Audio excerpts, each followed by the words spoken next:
Et voilà, l'enregistrement est parti. Donc, bonjour à tous ceux qui nous suivent sur YouTube en replay. Donc, aujourd'hui, nous allons démarrer la lecture du chapitre 14. Alors, oui, en fait, je suis en train de me dire que je vais le redire pendant l'enregistrement et pour les lumières qui se sont connectées à la dernière minute. Il y a un événement qui a été créé pour le week-end du 15-16 juin prochain. C'est le week-end de la fête des pères, où De Lumière du groupe a décidé de prendre en charge une organisation pour qu'on puisse tous se rencontrer et puis voilà, continuer notre chemin sur les traces de Jésus, en suivant le courant miracle, en apprenant le pardon, stopper son bavardage mental, etc., etc.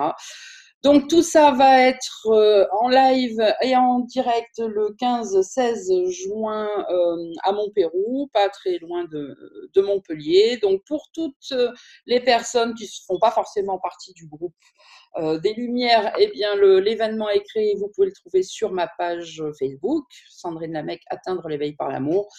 Vous pouvez vous inscrire. Ludovic et Catherine ont dû mettre, je n'ai pas été vérifiée, mais leur adresse mail. Enfin voilà, il faut prendre contact avec eux pour les inscriptions, les hébergements, le paiement, etc. Donc c'est 100 € pour le week-end concernant l'animation. Et puis après, vous avez la liste des hébergements. Voilà, pour pouvoir, pardon, je vais y arriver, pour pouvoir vous loger sur place. Je vais également très rapidement, aujourd'hui ou demain, ouvrir la possibilité de participer à ce week-end depuis chez vous par la plateforme Zoom pour ceux qui ne peuvent vraiment pas se déplacer. Le but étant de se rencontrer, bien sûr, physiquement. Maintenant, pour ceux qui ne peuvent pas. Bon, alors évidemment, vous l'avez compris, ce dimanche-là, il n'y aura pas de dimanche du CM, puisqu'il y aura ce week-end. Mais par contre, ça sera retransmis sur Zoom. Et ceux qui veulent s'inscrire et y participer à distance pour les 2 sessions de 5 heures qui auront lieu le samedi de 13 à 18 et le dimanche de 12 à 17, eh bien, vous aurez aussi la possibilité de vous inscrire auprès de Ludovic. Donc là, pas d'hébergement, pas de transport, pas de nourriture, pas de ces frais-là, mais juste l'inscription. Les premiers 50 € sont à verser à l'inscription pour valider l'inscription et puis voilà, et le solde le week-end du 15-16 juin. Voilà pour le petit topo. Vous retrouverez toutes ces infos sur ma page ou sur le groupe pour ceux qui font partie du groupe.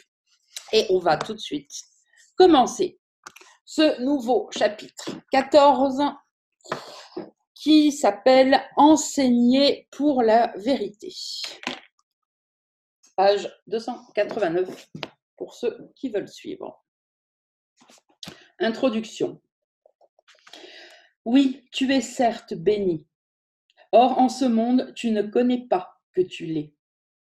Mais tu as les moyens de l'apprendre et de le voir très clairement. Le Saint-Esprit utilise la logique aussi facilement et aussi bien que l'ego, sauf que ses conclusions ne sont pas insanes. Elles prennent une autre direction, exactement opposée, indiquant le ciel aussi clairement que l'ego indique les ténèbres et la mort. Nous avons suivi la logique de l'ego en grande partie et nous en avons vu les conclusions logiques.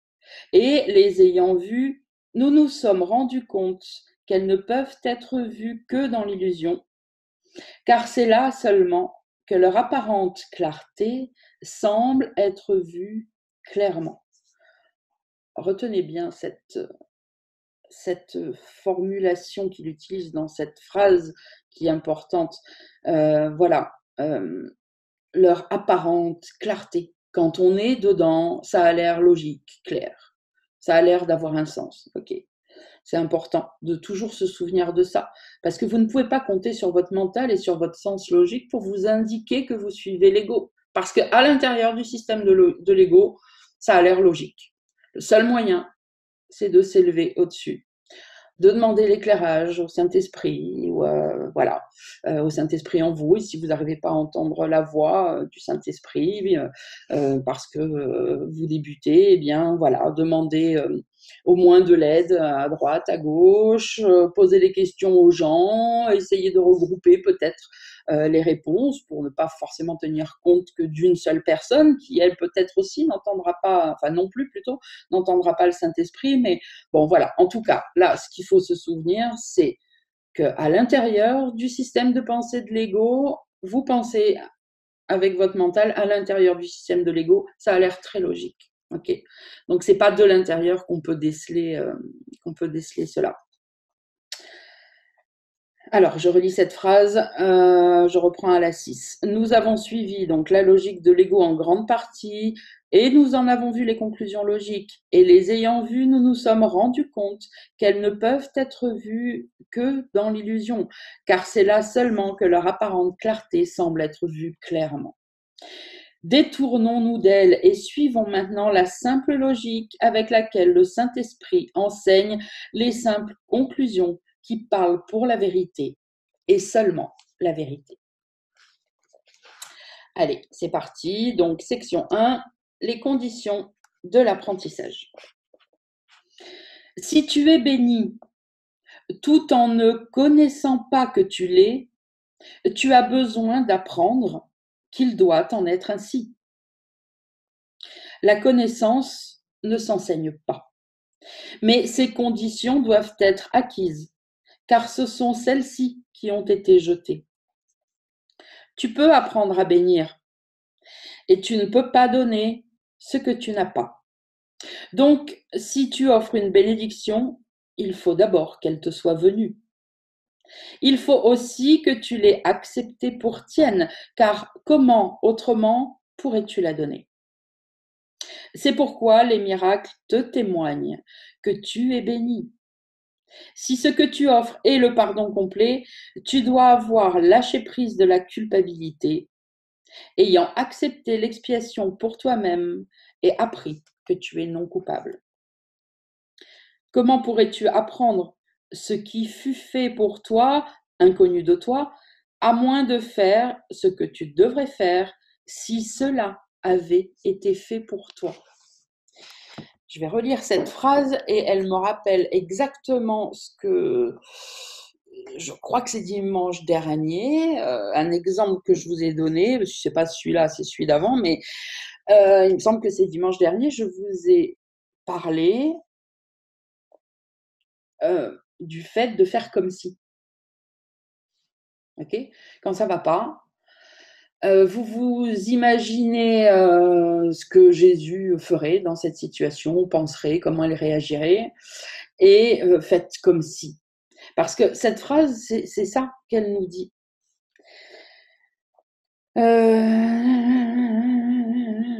Alors attendez, je ne sais plus, je me suis arrêtée. Tu peux donc apprendre à bénir et tu ne peux pas donner ce que tu n'as pas. Donc si tu offres une bénédiction, il faut d'abord qu'elle te soit venue. Il faut aussi que tu l'aies acceptée pour tienne, car comment autrement pourrais-tu la donner ? C'est pourquoi les miracles te témoignent que tu es béni. Si ce que tu offres est le pardon complet, tu dois avoir lâché prise de la culpabilité, ayant accepté l'expiation pour toi-même et appris que tu es non coupable. Voilà, la voilà. Comment pourrais-tu apprendre ce qui fut fait pour toi, inconnu donc de toi à aujourd'hui, à moins de faire ce que tu devrais faire si cela avait été fait pour toi ? C'est exactement ce qu'il vient de nous dire. Faire comme si, en fait. Tu veux savoir que tu es béni, il va falloir que tu le donnes, parce que le seul moyen d'avoir quelque chose, c'est de le donner. Tu ne peux pas donner ce que tu n'as pas, tu ne peux pas donner la bénédiction si toi-même tu ne te penses pas béni. Donc il va falloir que tu fasses comme si tu savais, par ton expérience évidemment, et pas que intellectuellement, que tu es béni. Comporte-toi comme quelqu'un qui est béni, c'est-à-dire qui est saint, qui n'a aucun problème car il est complètement pris en charge par Dieu. Et là, tu vas pouvoir le donner aux autres, en fait. Voilà, donc je relis cette phrase encore une fois. Comment pourrais-tu apprendre ce qui fut fait pour toi, inconnu de toi, à moins de faire ce que tu devrais faire, si cela avait été fait pour toi ? Voilà, essayons de nous comporter comme des personnes déjà éveillées, comme des personnes qui sont déjà le Christ, comme l'était Jésus, qui sont déjà bénis.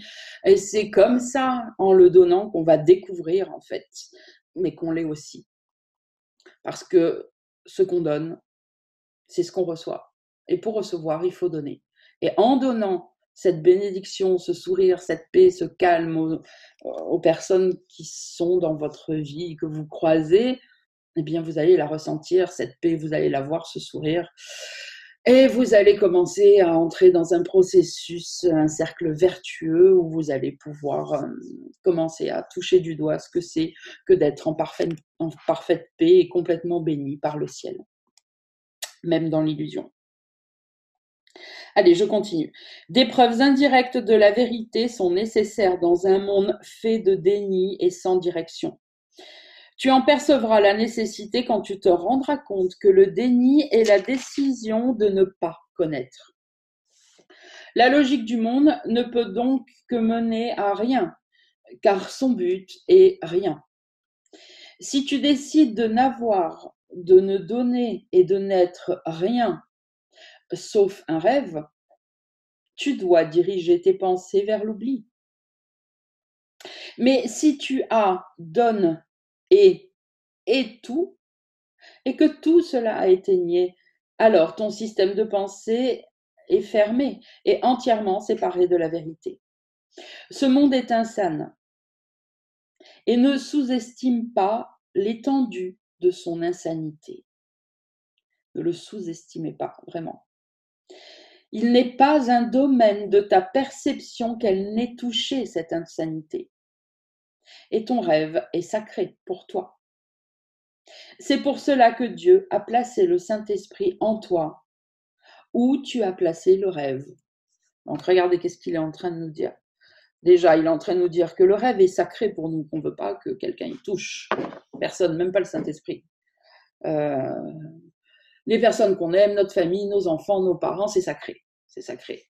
Voilà, par exemple. Après, ça peut être des tas d'autres choses. Et donc, il nous dit, c'est pour cela que Dieu a placé le Saint-Esprit en toi, où tu as placé le rêve.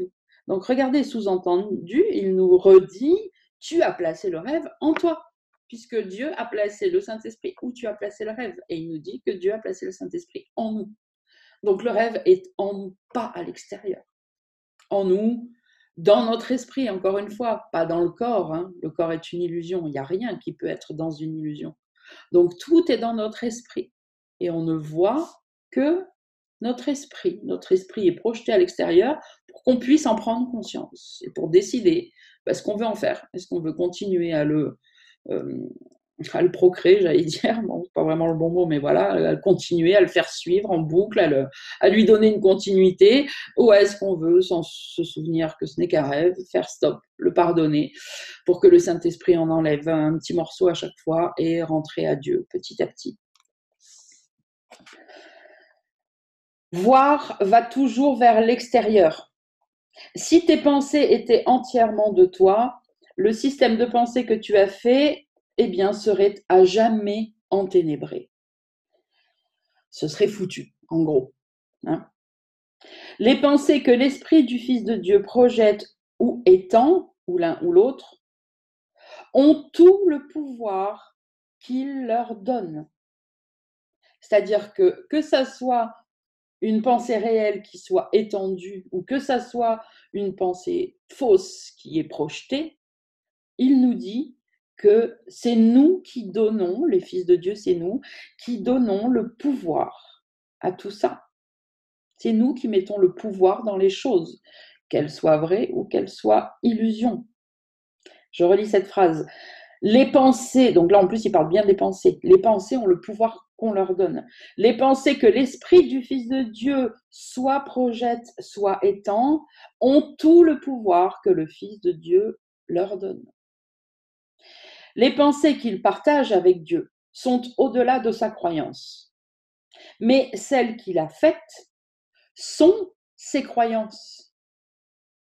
Et ce sont elles, et non la vérité, qu'il a choisi de défendre et d'aimer. Les croyances. Tant qu'on est dans ce rêve, tant qu'on est endormi, il faut essayer de bien se souvenir de ça.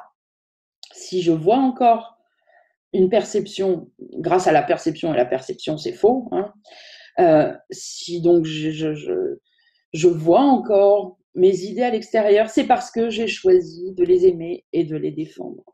C'est important de se souvenir de ça parce que ça nous permet une certaine honnêteté envers nous-mêmes. Et l'honnêteté, c'est le début du défaire. Hein. On ne peut pas défaire quelque chose qu'on nie, avec lequel on veut faire l'autruche et qu'on ne veut pas reprendre à soi. Donc, on n'aura peut-être pas envie de le défaire tout de suite, on n'aura peut-être pas envie de le pardonner tout de suite. Ben ouais, c'est pas grave. Moi aussi, ça m'est arrivé des tas de fois. Il y a des choses, on n'a pas envie que ça soit une illusion. Ok, mais au moins, on n'est pas dupe. Vous inquiétez pas, un jour, ça viendra sur le chemin, doucement, tranquillement, avec douceur. Mais en tout cas, déjà, il faut être honnête et se dire, ok, c'est pas à cause de l'ego que je suis là, le vilain méchant ego, et que c'est à cause de lui que je peux pas m'éveiller. Non, si je suis là encore, ben c'est parce qu'il y a encore des idées que je veux miennes, que Dieu ne partage pas avec moi, ou plutôt que je ne partage pas avec Dieu, que j'aime et que je veux défendre et que je veux garder. Au moins, on sait où on en est et ça nous permet d'avancer sur le chemin à notre rythme parce que, comme je le dis souvent, évidemment, il y a des tas de peurs qui peuvent être liées à l'éveil. Vous inquiétez pas, personne ne vous obligera. Dieu ne viendra pas vous enlever, vous amener au paradis contre votre volonté, même si cette phrase est un peu bizarre, j'ai envie de dire, mais bon, voyez, le système de l'ego est tellement tordu que oui, on voudrait surtout pas que Dieu vienne nous faire du bien sans notre consentement. En fait, c'est ça. Donc ça aussi, on peut le regarder, on peut en rire. Mais en tout cas, c'est la réalité, nous sommes libres, donc on rentrera au royaume et on abandonnera toute l'illusion, le corps et tous les autres corps quand on l'aura décidé et quand il y aura plus de peur et plus que le désir de l'amour. Okay, personne ne vous forcera jamais à ça. Alors, bon, voilà. Ah oui, c'est ça. Phrase 5, je crois, elles ne sont... et ce sont elles et non la vérité qu'il a choisi de défendre et d'aimer. Les fameuses pensées. Je vais reprendre un petit peu plus haut. Les pensées qu'il partage avec Dieu sont au-delà de sa croyance. Mais les pensées qu'il a faites sont ses croyances. Et ce sont elles, ces fameuses pensées, et non la vérité qu'il a choisi de défendre et d'aimer. Elles ne lui seront pas enlevées, ces fameuses pensées. Mais elles peuvent être abandonnées par lui, car la source de leur défaire est en lui. Il n'y a rien au monde pour lui enseigner que la logique du monde est totalement insane et ne mène à rien. J'adore cette phrase. C'est tellement bien formulé. Alors, phrase 8.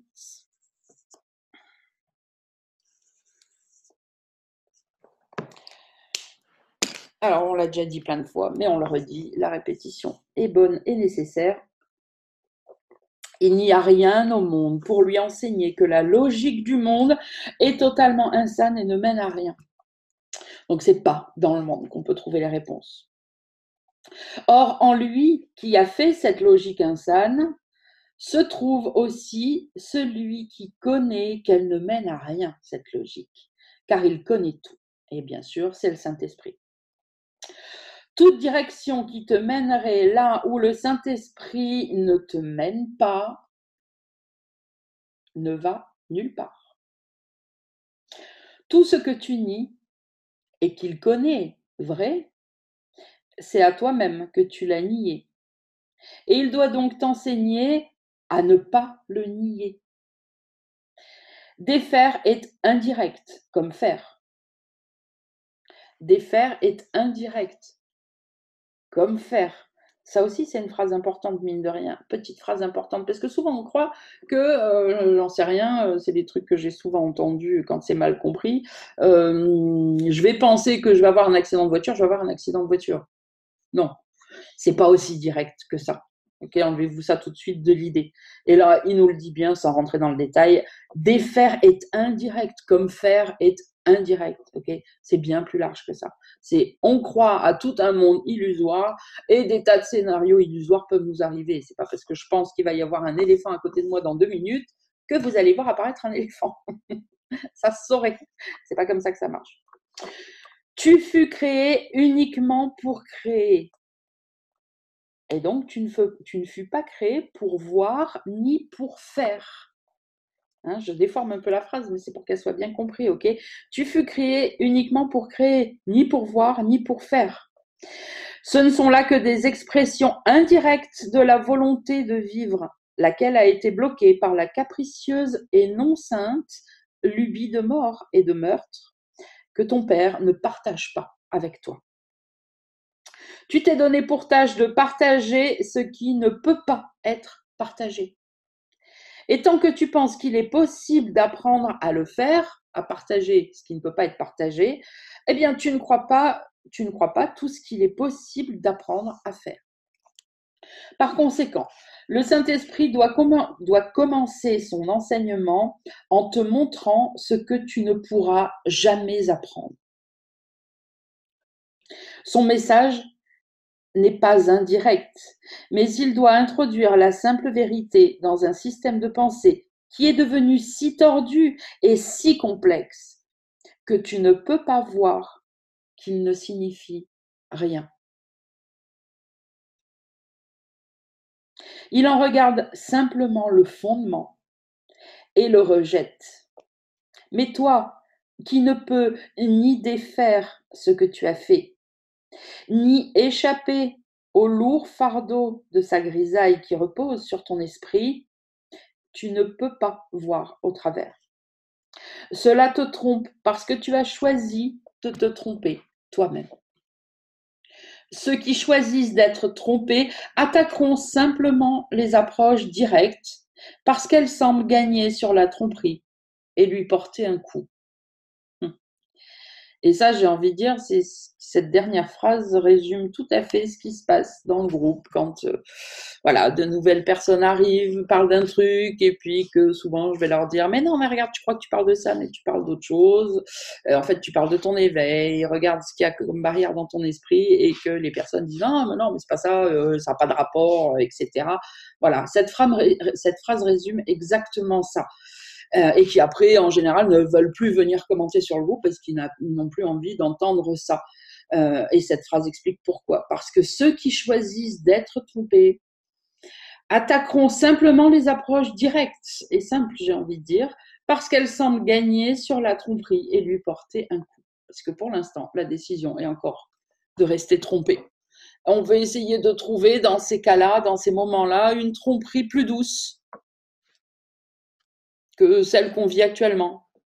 On ne veut pas essayer de trouver spécialement la vérité encore, on veut essayer de trouver une illusion plus douce, une tromperie qui se fasse moins mal, des choses comme ça en fait. Et ça fait mal quand les gens prennent conscience de ça les premières fois, parce que, comme il dit, ça semble lui porter un coup. Oui, parce que quand on est identifié à l'ego, quand il a mal, eh ben, on croit que c'est nous qui avons mal. Et donc, on a du mal à accepter ces explications, et on a l'impression que c'est nous qui sommes en danger. Donc ça, c'est voilà. Et c'est le même processus pour tout le monde. Hein. Moi aussi, je l'ai vécu il y a des années en arrière.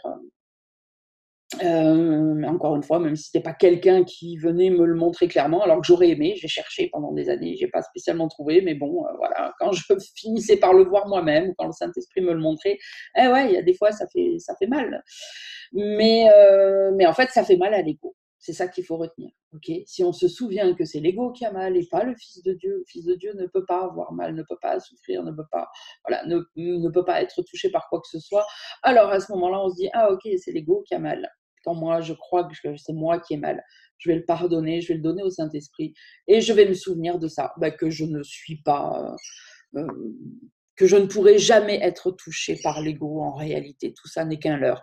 Que ce que Dieu a créé est parfait, a toujours été parfait, le restera toujours et ne pourra jamais être touché par quoi que ce soit. Allez, on continue, section 2, à moins que quelqu'un veuille prendre la parole.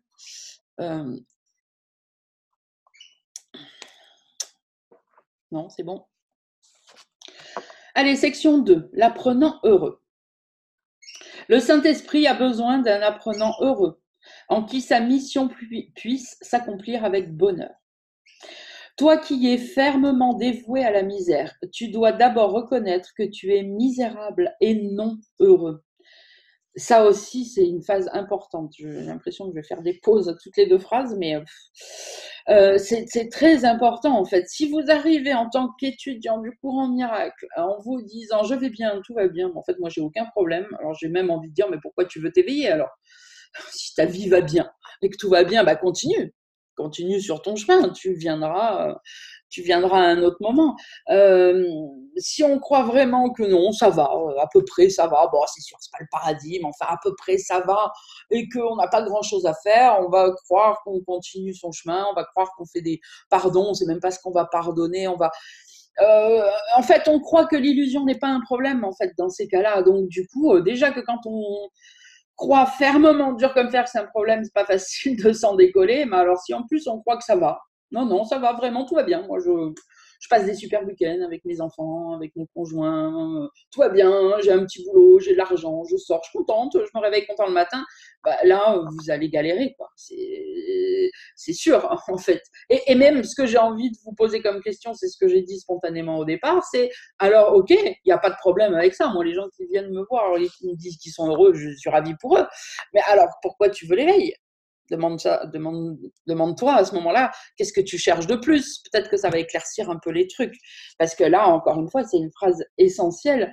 Le Saint-Esprit, voilà, je lisais plus tard, mais je vais reprendre la première phrase que j'ai lue. Toi qui es fermement dévoué à la misère, tu dois d'abord reconnaître que tu es misérable et non heureux, car le Saint-Esprit ne peut pas enseigner sans ce contraste.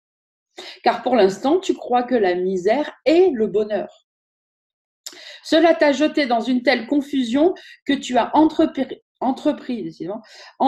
d'apprendre à faire ce que tu ne pourras jamais faire, croyant que tu ne seras pas heureux à moins de l'apprendre.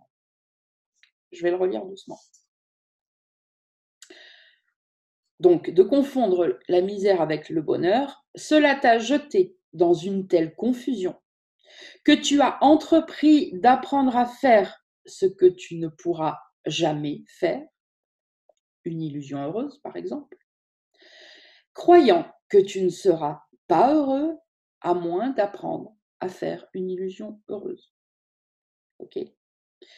Tu ne te rends pas compte que le fondement dont dépend ce but d'apprentissage fort curieux ne signifie absolument rien. Or, il se peut qu'il ait quand même un sens pour toi. Mets ta foi en rien et tu trouveras le trésor que tu cherches. Et ce trésor, il est rien. C'est toi qui as décidé de ce qu'était le trésor. Ah ben voilà, je sais pourquoi ce passage me parle. Je l'ai lu lundi dernier avec Cricri et Francky. Je m'en souviens maintenant, donc super.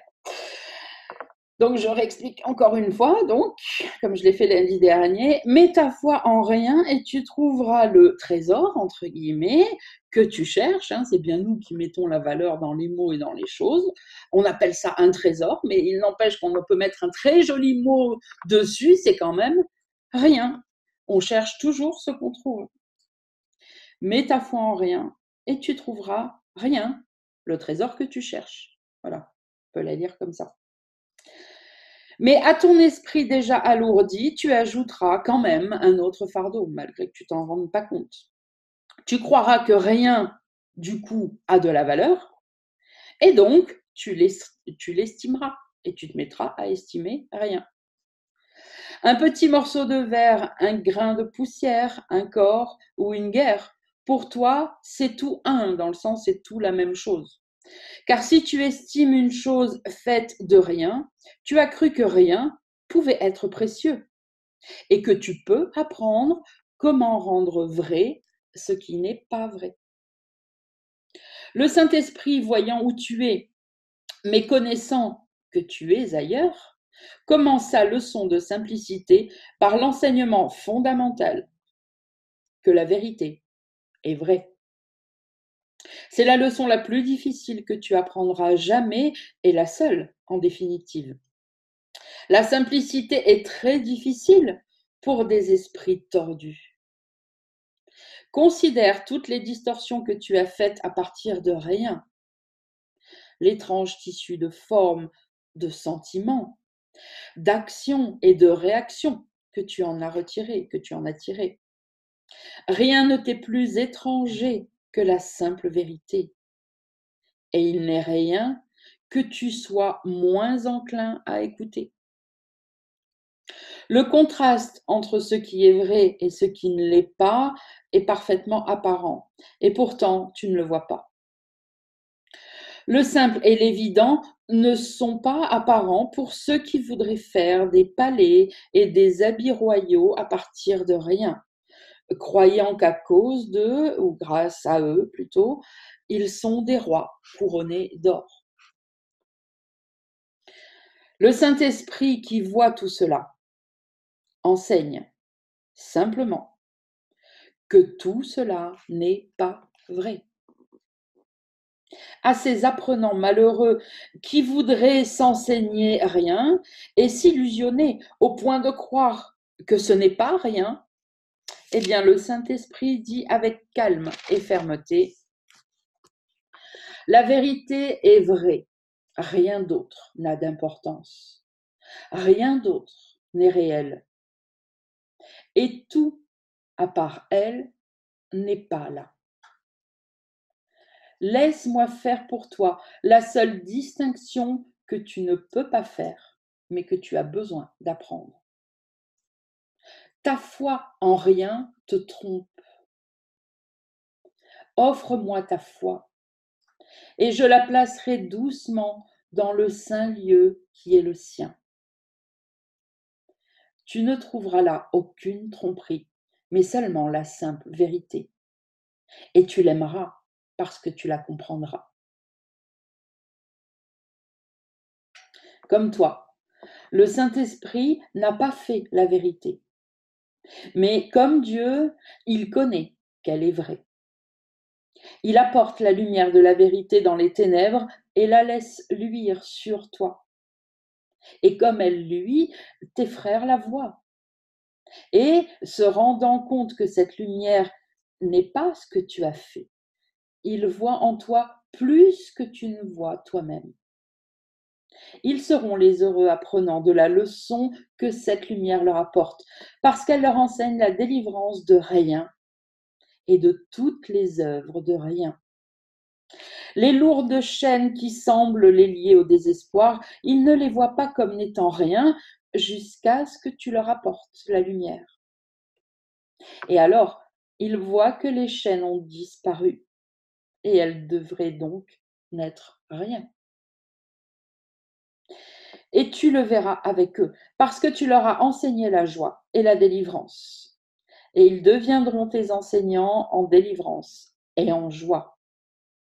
Quand tu enseignes à quiconque que la vérité est vraie, tu l'apprends avec lui. Et tu apprends ainsi que ce qui semblait le plus dur était en fait le plus facile. Apprends à être un apprenant heureux. Tu n'apprendras jamais comment faire tout de rien. Vois pourtant que cela était ton but et reconnais à quel point il était sot. Réjouis-toi qu'il soit défait, car quand tu le regardes simplement avec honnêteté, il est défait. J'ai dit plutôt, ne te contente pas de rien, car tu as cru que rien pouvait te contenter. Mais il n'en est rien. C'est qu'il nous fait des jeux de mots en plus, Jésus. J'adore. Si tu veux être un apprenant heureux, tu dois donner au Saint-Esprit tout ce que tu as appris, tout, pour que cela soit désappris pour toi. Puis commence à apprendre les joyeuses leçons qui viennent rapidement sur le ferme fondement que la vérité est vraie. Car ce qui est bâti là est vrai, est bâti sur la vérité. L'univers de l'apprentissage s'ouvrira devant toi dans toute sa gracieuse simplicité. Avec la vérité devant toi, tu ne regarderas pas en arrière. L'apprenant heureux remplit ici les conditions de l'apprentissage, comme il remplit les conditions de la connaissance dans le royaume. Comme l'apprentissage remplit les conditions de la connaissance dans le royaume aussi. Tout cela est dans le plan du Saint-Esprit pour te libérer du passé et t'ouvrir la voie de la liberté. Car la vérité est vraie. Eh ben, si on ne l'a pas dit 15 fois aujourd'hui. Quoi d'autre pourrait jamais l'être ou ne l'a jamais été? Cette simple leçon contient la clé de la sombre porte que tu crois verrouillée à jamais. Tu as fait cette porte de rien, et derrière, il n'y a rien. La clé n'est que la lumière qui dissipe les figures, les formes et les peurs de rien. Accepte cette clé de liberté des mains du Christ qui te la donne, afin que tu puisses te joindre à lui dans la sainte tâche d'apporter la lumière. Car comme tes frères, tu ne te rends pas compte que la lumière est venue et t'a libéré du sommeil des ténèbres.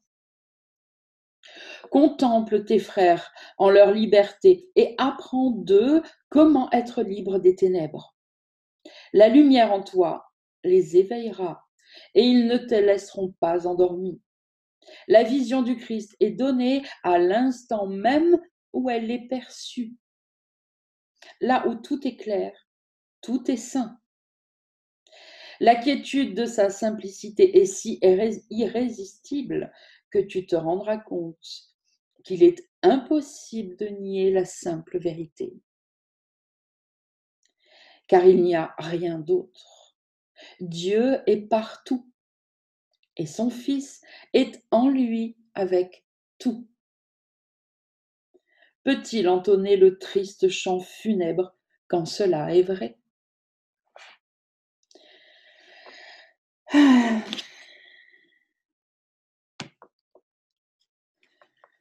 Ouais, c'est ça en plus. Bon, alors, je fais une petite aparté personnelle, mais c'est quand même le dimanche des rameaux aujourd'hui. Bon, voilà, moi qui ai une éducation catholique, enfin voilà. Pâques, c'est vraiment le symbole de la résurrection qui m'a toujours émue. Et alors, le dimanche des rameaux, enfant, c'était très joyeux pour moi parce qu'on allait vers ça, quoi. Vers la lumière, vers la résurrection. Et là, en fait, c'est ce qu'on vient de lire, c'est génial, c'est merveilleux. Magnifique synchronicité.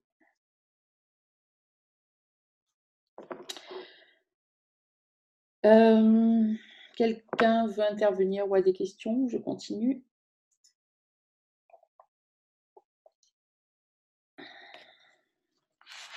Non?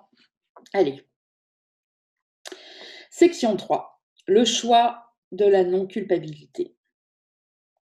L'apprenant heureux ne peut pas se sentir coupable d'apprendre. Cela est si essentiel à l'apprentissage qu'il ne faudrait jamais l'oublier. Ouais, ça c'est super important. Je vais le stabiloter juste pour me souvenir où c'est ce passage parce qu'il est... Ne vous sentez pas coupable d'avoir besoin d'apprendre et d'apprendre. C'est trop souvent le cas. Surtout sur le groupe, évidemment, je le vois. Puis alors en retraite encore plus. La culpabilité qui vient dès que vous vous apercevez que vous avez fait une erreur, que je vous montre un truc que vous aviez compris de travers, ou que ça sert à rien. Au contraire, soyons heureux d'apprendre.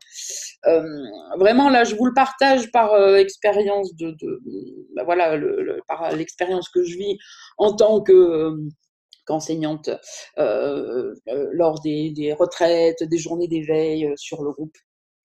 Parce que moi, personnellement, en tant qu'étudiante, c'est un truc qui m'est étranger parce que, bon, je sais pas, je suis venue avec comme ça. Moi, j'adore apprendre. Et alors, quand je m'aperçois que je m'étais trompée, mais si je m'en aperçois, c'est parce qu'on m'a donné la bonne réponse. Bah, putain, mais je suis la plus heureuse, en fait.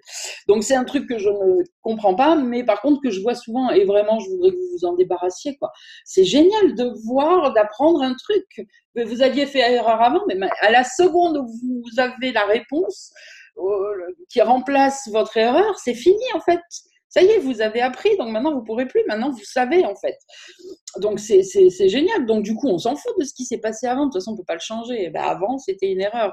Ben, à la seconde où on vous donne la nouvelle clé, ben, ça y est, c'est fini. Vous n'êtes plus ignorant. Donc vraiment, essayez de le voir comme ça et ne repartez pas en arrière en disant « Ah, mais pendant toutes ces années, j'ai fait des erreurs, mais on s'en fout. » C'est fini, ça n'existe plus. Donc à partir de maintenant, dites-vous plutôt, voyez le verre à moitié plein plutôt qu'à moitié vide en disant, bah, bon sang, ça y est, maintenant, super, putain, j'ai appris un truc de plus, allez, hop, maintenant, je vais pouvoir avancer encore plus vite. Voilà, donc du coup, je reprends la lecture du début. L'apprenant heureux ne peut pas se sentir coupable d'apprendre. Il ne doit pas se sentir coupable d'apprendre. Cela est si essentiel à l'apprentissage qu'il ne faudrait jamais l'oublier. Bien sûr, parce que c'est l'ego qui essaye de vous faire sentir coupable, même quand la vérité est là. Comme ça, du coup, vous perdez tout de suite la vérité. L'apprenant non coupable apprend facilement parce que ses pensées sont libres. Or, cela entraîne qu'il reconnaît que la culpabilité est une interférence. Ça, c'est énorme à retenir, c'est très très bien dit. La culpabilité est une interférence, ok? Mettez-vous-le en gros, tous ceux qui ont tendance à, voilà, vous connaissez vous-même, à vous sentir coupable tout de suite. C'est une interférence et non le salut, et qu'elle ne remplit absolument aucune fonction utile. C'est une interférence inutile. Voilà, c'est clair, inutile.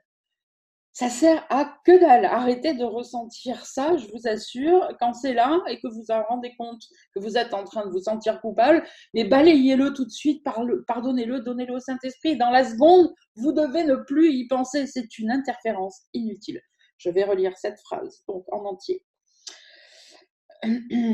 L'apprenant non coupable apprend facilement parce que ses pensées sont libres. Or, cela entraîne qu'il reconnaît que la culpabilité est une interférence et non le salut, et qu'elle ne remplit absolument aucune fonction utile. Tu es peut-être habitué à n'utiliser la non-culpabilité que pour compenser la douleur de la culpabilité. Et du coup, tu ne la considères pas comme ayant une valeur en soi. Tu crois que la culpabilité et la non-culpabilité ont toutes deux de la valeur, chacune représentant une évasion de ce que l'autre n'offre pas. Tu ne veux pas l'une ou l'autre seule, car sans les deux, tu ne te vois pas comme entier et par conséquent heureux.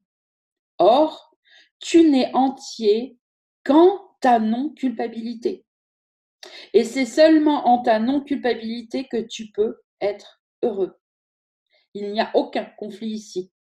Souhaiter la culpabilité de quelque façon ou sous quelque forme que ce soit te fait perdre d'apprécier la valeur de ta non-culpabilité et la repousse de ta vue. Ok, je vais éclaircir peut-être ça. Dans ce qu'il nous a dit là, il nous montre c'est comme ce que j'ai expliqué du temps l'autre fois, là, dimanche dernier ou précédent. Qu'on confond le présent avec, ici, on croit que le présent, c'est ce qui est le moment coincé entre le passé et le futur, mais qu'en fait, le présent, c'est le temps avant le temps. Ok, vous vous souvenez de ça? Là, il vient de nous faire le même truc avec culpabilité, non-culpabilité. En fait, la non-culpabilité, souvent qui est recherchée, c'est celle qui va venir effacer la culpabilité, comme il l'a dit. Mais c'est encore une illusion. C'est en fait les deux faces de la même pièce. Un coup, on veut prendre l'une, un coup, on veut prendre l'autre. Et puis, des fois, on va vouloir qu'un frère soit coupable de ceci ou de cela, parce que ça nous donne à nous le sentiment d'être non coupable, si l'autre est coupable. Enfin, vous voyez, c'est toujours en opposition. De toute façon, c'est le monde de la dualité. C'est comme ça. Pour être grand, et pour savoir qu'on est grand, il faut un petit. Pour être bon, il faut qu'il y en ait un qui est méchant, etc. Et donc, la première forme de non-culpabilité souvent qui est recherchée, c'est celle qui est en opposition à la culpabilité. Mais ce qui nous dit là, c'est que la vraie non-culpabilité, c'est comme le présent. C'est celle qui est hors du temps, qui n'est en opposition à aucune culpabilité en fait. C'est juste la chose qui est réelle et qui n'a rien à voir avec cette espèce de pièce où d'un côté on aurait marqué coupable et de l'autre non coupable. La non-culpabilité est avant la culpabilité, non-culpabilité. Vous voyez? C'est avant. Et ça sera toujours. Et ça a toujours été et ça restera. C'est comme l'éternité. C'est pareil. Ça n'a rien à voir avec ce système petit là de plus, moins, plus, moins. En fait, c'est ça tout le temps. Plus, moins, plus, moins. Ok? Donc, essayez de le comprendre comme ça. Quand vous voulez atteindre la non-culpabilité en vous, oui, pour finir, je peux dire ça comme ça, c'est merveilleux en fait. C'est parce que quand on veut la non-culpabilité de l'illusion, celle qui est opposée à la culpabilité, en fait, c'est parce qu'on cherche à être non coupable dans un monde illusoire qui est réel, qui existe, où d'autres personnes sont coupables, en fait. Ok. Mais la vraie non-culpabilité que vous devez trouver, c'est celle qui est hors du temps et qui nous dit qu'on est non coupable, non pas pour l'événement en question qu'on a en tête à ce moment-là, on est non coupable et de cet événement et de tous les autres, même qu'on ignore, puisque le monde n'est pas réel. C'est en dehors du monde qu'on est non coupable parce que le monde n'existe pas. C'est pas qu'on est non coupable à l'intérieur de l'illusion en rapport avec un fait, un événement ou une personne, vous comprenez? C'est énorme en fait la différence. Donc comprenez-le comme ça. Parce que sinon, après, effectivement, ça peut générer des trucs, l'ego peut récupérer ça en disant ah bah alors je peux faire tout ce que je veux dans l'illusion, je peux être méchant avec les gens, je peux me comporter comme je veux, je peux tuer, je peux voler, je peux machin. Je m'en fous, de toute façon, le courant miracle m'a dit que j'étais non coupable. Non, mais dans l'illusion, vous serez coupable, puisque il y a un coup coupable, un coup non coupable, donc vous allez vaciller un coup dans l'un, un coup dans l'autre. On est non coupable quand on se souvient qu'il n'y a pas de monde, que tout ça n'est pas réel et que voilà, on est non coupable parce qu'il n'y a que la non-culpabilité qui existe puisque le monde n'est pas réel. Ok? Sandrine, Oui. je pourrais le comprendre comme en disant simplement je suis non coupable parce que en fait, je suis non coupable parce que je suis tel que Dieu m'a créé. Point final. Donc, la non-culpabilité vient avec le fait que je suis le Fils de Dieu. Oui, si pour toi c'est clair, c'est toujours pareil en fait, ça dépend de chacun. Si dans ton esprit le fait que Dieu, que tu restes comme Dieu t'a créé, te fait Non, ressentir et comprendre que tu es un pur esprit, que tu n'es pas le corps humain que tu crois, oui. Mais OK. est-ce que ça va être le cas pour tout le monde, tu vois? C'est pour ça qu'après ça c'est très personnel. Parce que si tu crois que je suis comme Dieu m'a créé, c'est-à-dire Sandrine avec un corps qui a 40 et quelques machins, là ça marche plus de nouveau. Donc, si ça marche pour toi, prends-le. OK. Mais voilà, c'est toujours pareil. Ça dépend de l'interprétation, de la définition plutôt qu'on met, oui, et de l'interprétation qu'on met derrière. Merci. Je t'en prie. Alors, chapitre 3, je continue. Ok, donc c'est bon pour vous, il n'y a personne qui. C'est un passage très important là qu'on a démonté ensemble. Et si quelqu'un encore a une question, n'hésitez pas. Sinon, je continue le paragraphe 3. Il n'y a pas de compromis que tu puisses faire avec la culpabilité tout en échappant à la douleur que seule apaise la non-culpabilité. Apprendre, c'est vivre ici, de même que créer, c'est être au ciel. Chaque fois que la douleur de la culpabilité semble t'attirer, souviens-toi que si tu lui cèdes, tu décides contre ton bonheur et tu n'apprendras pas comment être heureux.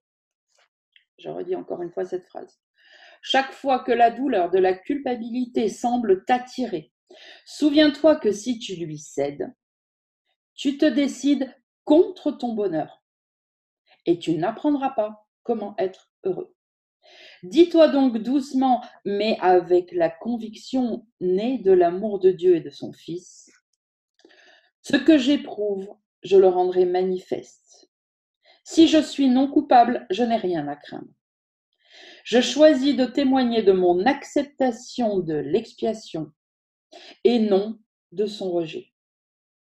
Je voudrais accepter ma non-culpabilité en la rendant manifeste et en la partageant. Que j'apporte au Fils de Dieu la paix qui vient de son Père. À chaque jour, à chaque heure et à chaque minute, même à chaque seconde, tu décides entre la crucifixion et la résurrection, entre l'ego et le Saint-Esprit. L'ego est le choix pour la culpabilité.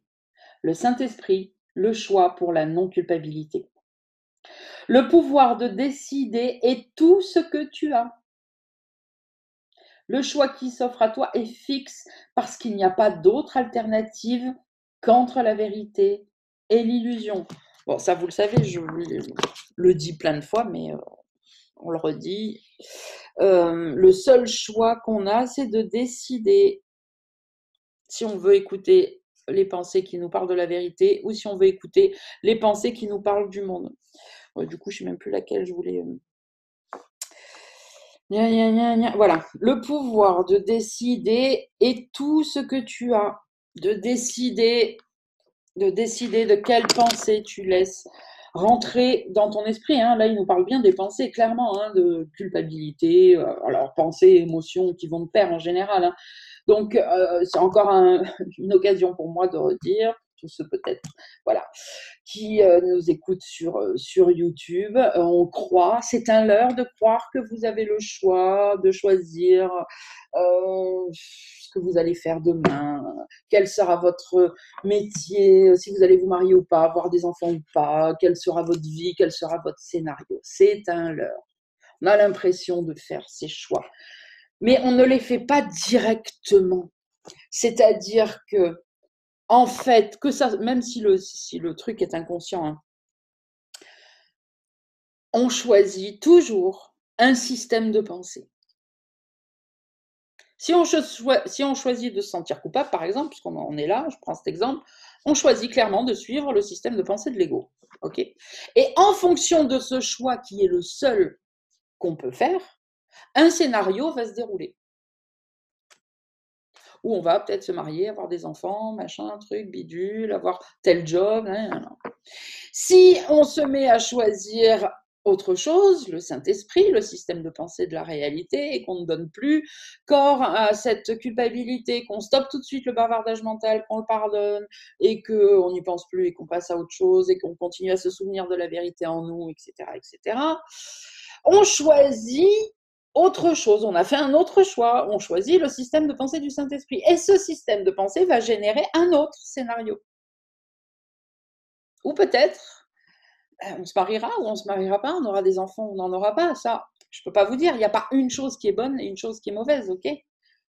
Mais en tout cas, ce qui est sûr, c'est que le scénario sera là pour nous éveiller encore plus, pour nous faire prendre conscience encore plus. Et ça sera complètement différent. Et peut-être que la chose que vous désirez le plus, vous marier, avoir des enfants, ou, j'en sais rien, être avocate internationale, parce que vous suivez ces études-là, serait justement la chose qui vous blesserait le plus.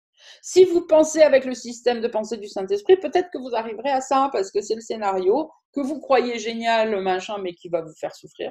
Ça, vous le saurez qu'après coup, comme tout le monde. Et inutilement, surtout, il va vous faire souffrir en boucle, voilà, pour répéter toujours les mêmes erreurs.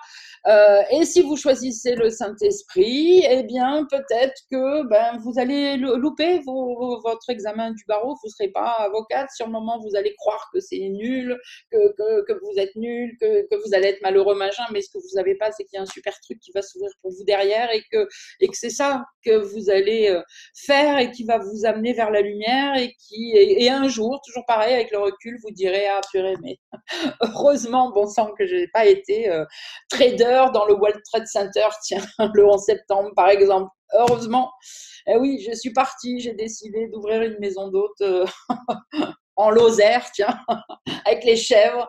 Et sur le moment, je croyais que c'était une catastrophe. Et maintenant, je vois que c'est une bénédiction parce que tout un système de pensée, voilà, découle de là et m'amène sur une autre voie. Ok.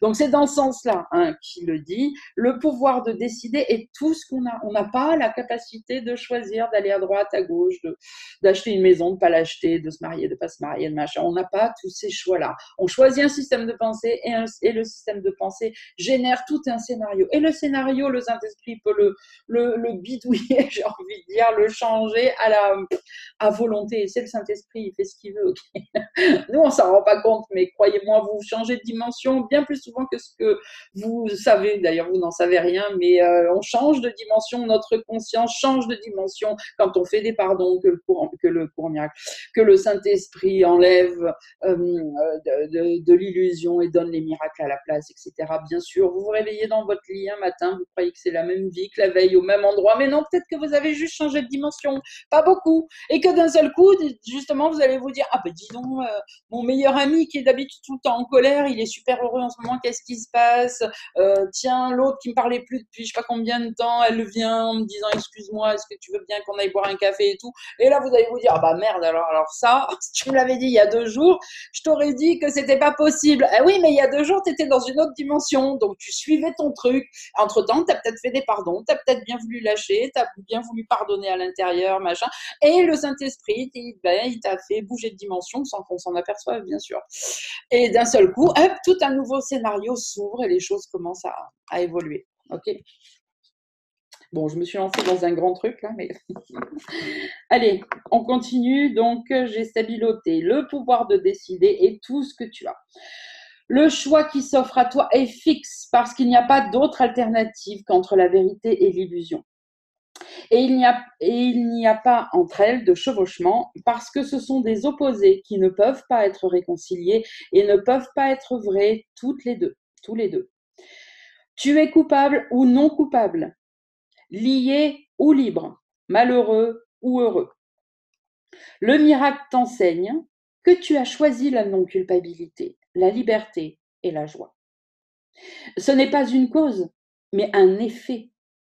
C'est le résultat naturel du juste choix, attestant le bonheur qui te vient d'avoir choisi d'être libre de la culpabilité. Chacun de ceux à qui tu offres la guérison te la rend. Celui que tu attaques la garde et la chérit en la reprochant. Et encore une fois, j'ai envie de vous dire, comprenez bien que peut-être qu'il y en a certains, voilà, je vais dire directement ce qui est venu dans mon esprit, sera plus simple. Peut-être qu'en lisant cette phrase ou en l'écoutant, certains se disent, ouais, voyons, moi, est-ce que j'attaque des gens? Non, moi, je suis sympa avec tout le monde. Honnêtement, franchement, non, je ne suis pas du genre à m'énerver, je ne suis pas du genre à reprocher les trucs, même si quelqu'un m'a fait quelque chose. Bon, ben non, ça ne me concerne pas. Celui que tu attaques, non, j'attaque personne. Mais comprenez bien que ce n'est pas une question de comportement, ok? C'est en esprit. Si vous vous répétez 15 fois dans votre esprit, j'en sais rien, ma copine, elle aurait pas dû se comporter comme ça, c'est pas bien, c'est pas gentil ce qu'elle m'a dit, moi qui suis si gentil, machin, je mérite pas, non, voilà, un truc banal comme ça. Vous êtes en train d'attaquer en esprit, ok? C'est dans ce sens-là vraiment qu'il faut le comprendre. D'ailleurs, il le dit, celui que tu attaques la garde, la chérit en te la reprochant. Les reproches qu'on fait en esprit, même si on n'ouvre pas la bouche et qu'on ne le dit pas, hein, ce sont les pensées qui ont des incidences au départ, qu'elles soient exprimées ou pas. Eh bien, c'est une attaque et on fera les frais de l'attaque. Et mettez de l'amour dans vos pensées quand vous pensez à cette personne et vous verrez que l'amour reviendra. De toute façon, vous allez avoir en boomerang ce que vous avez mis dans le monde de toute façon. Si vous mettez de l'amour, vous allez recevoir de l'amour. Si vous mettez des reproches, de la contradiction, enfin voilà, tout ce que vous voulez, c'est ce que vous allez avoir. Mettez du jugement en pensée. Jugez les personnes qui sont autour de vous, ne serait-ce qu'en disant elle est comme ci, lui il est comme ça, lui il est machin, lui il est truc. Eh ben, dès que les personnes vont ouvrir la bouche, c'est pour vous expliquer comment vous êtes, qui vous êtes, les défauts que vous avez, etc.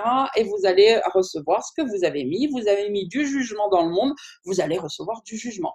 Mettez de l'amour dans vos pensées, vous recevrez de l'amour. Ok, c'est comme ça que ça marche et c'est de ça dont il parle. Bon, j'ai soif.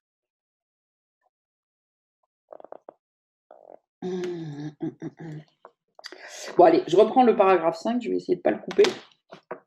Le miracle t'enseigne que tu as choisi la non-culpabilité, la liberté et la joie. Ce n'est pas une cause, mais un effet. C'est le résultat naturel du juste choix, attestant le bonheur qui te vient d'avoir choisi d'être libre de la culpabilité. Chacun de ceux à qui tu offres la guérison te la rend. Celui que tu attaques la garde et la chérit en te la reprochant. Qu'il fasse cela ou ne le fasse pas, importe peu, tu penseras qu'il le fait. Il est impossible d'offrir ce que tu ne veux pas sans encourir cette peine. Le coût de donner et de recevoir. Bon, c'est ce que je viens de vous expliquer.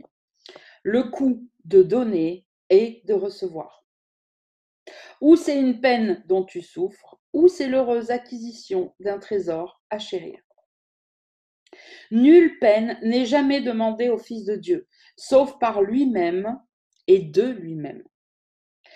Chaque chance qui lui est donnée de guérir est une autre occasion de remplacer les ténèbres par la lumière et la peur par l'amour. S'il la refuse, il se lie aux ténèbres parce qu'il n'a pas choisi de libérer son frère et d'entrer avec lui dans la lumière. En donnant un pouvoir à rien, il jette l'heureuse occasion d'apprendre que rien n'a pas de pouvoir. Et en ne dissipant pas les ténèbres, il s'est mis à craindre les ténèbres, il s'est mis à craindre et les ténèbres et la lumière. C'est important. Et il s'est mis à craindre du coup et les ténèbres et la lumière. La joie d'apprendre que les ténèbres n'ont pas de pouvoir sur le Fils de Dieu est l'heureuse leçon que le Saint-Esprit enseigne et qu'il voudrait que tu enseignes avec lui. C'est sa joie de l'enseigner comme ce sera la tienne. La façon d'enseigner cette simple leçon est simplement ceci. La non-culpabilité est invulnérabilité. Par conséquent, rends manifeste à chacun ton invulnérabilité. Enseigne-lui que, quoi qu'il puisse essayer de te faire, ta parfaite délivrance de la croyance qu'il puisse te nuire, lui montre qu'il est non coupable. Il ne peut rien faire qui puisse te blesser. Et en refusant de lui permettre de penser qu'il le peut, tu lui enseignes que l'expiation que tu as acceptée pour toi-même est aussi à lui. Il n'y a rien à pardonner. Personne ne peut blesser le Fils de Dieu. Sa culpabilité est entièrement sans cause. Or, étant sans cause, elle ne peut exister. Ça devrait vous faire comprendre pourquoi je vous ai dit à un moment donné sur le groupe, là, parce que là, on arrive à la fin de notre petit jeu concours du pardon.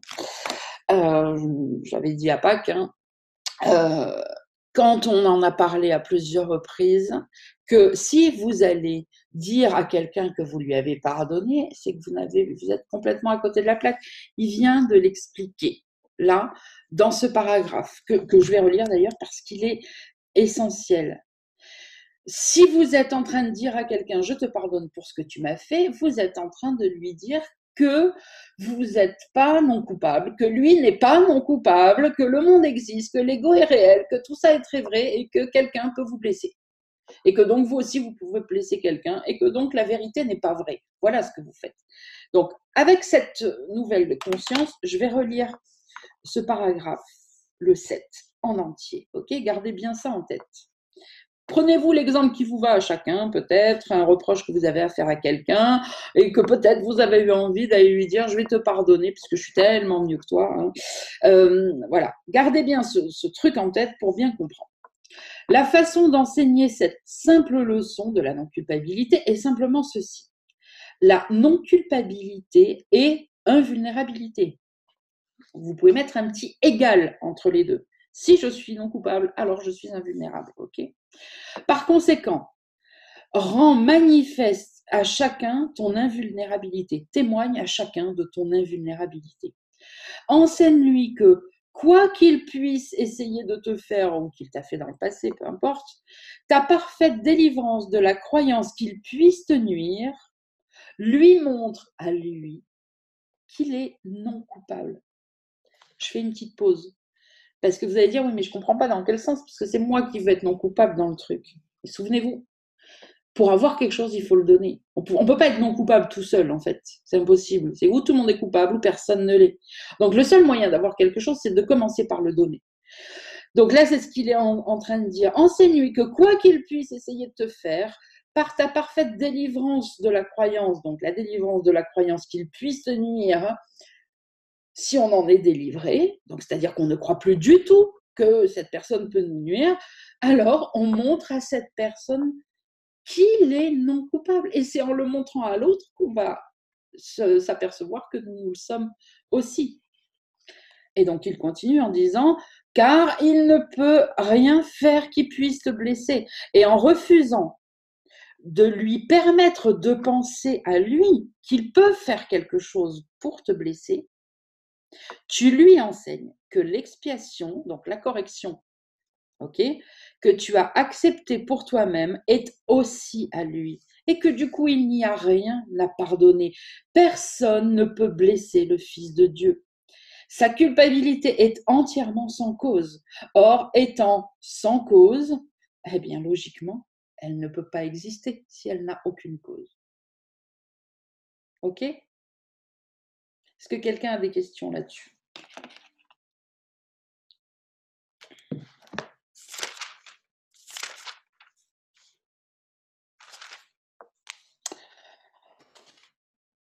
Si vous voulez prendre la parole, c'est l'occasion parce que je viens de regarder, la section est assez longue, il est déjà 10, c'est ça, hein, 18h20, 15h20. Donc je vais m'arrêter là, je ne vais pas le lire jusqu'au bout. Je vais m'arrêter là, on relira ce chapitre. Le chapitre de cette section, le 7, dimanche prochain pour commencer, voilà, et pour continuer, parce que c'est tellement essentiel. Donc, si quelqu'un a une question tout de suite, n'hésitez pas, avant que je coupe l'enregistrement.